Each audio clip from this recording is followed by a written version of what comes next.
Многие знают, что киноа – это супер еда, а значит включать в рацион такой продукт рекомендуется чаще.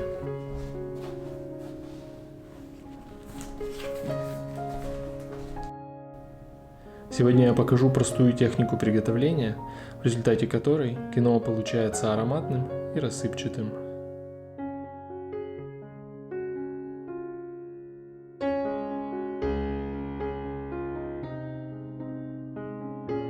Ингредиентов потребуется немного.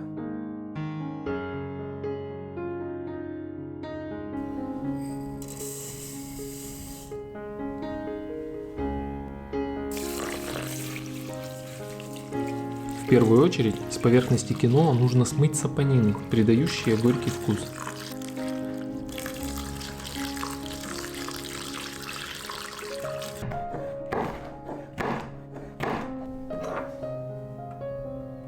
При желании масло можно не использовать.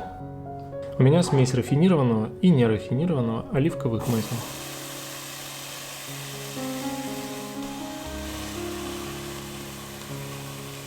Кукуруза может быть замороженная или свежей. У меня замороженная.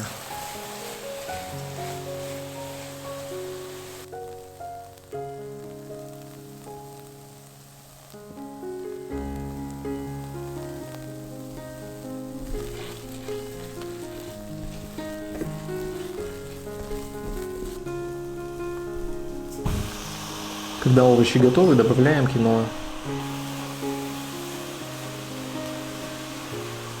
Второй важный шаг – киноа нужно поджарить, для того, чтобы избавиться от травянистого привкуса. Поджаривать нужно часто помешивая. Когда вся влага испарится, добавляем воду.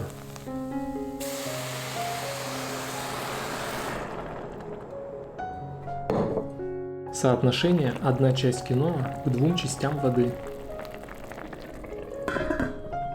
Кипятим, накрываем крышкой и готовим на минимальном нагреве.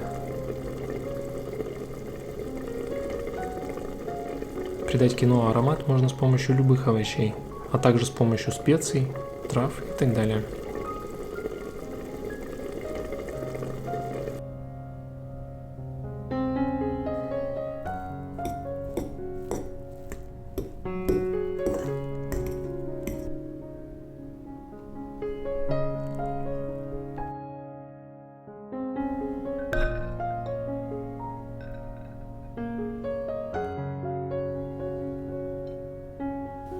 Получится 4 порции в качестве гарнира или 2 как самостоятельное блюдо.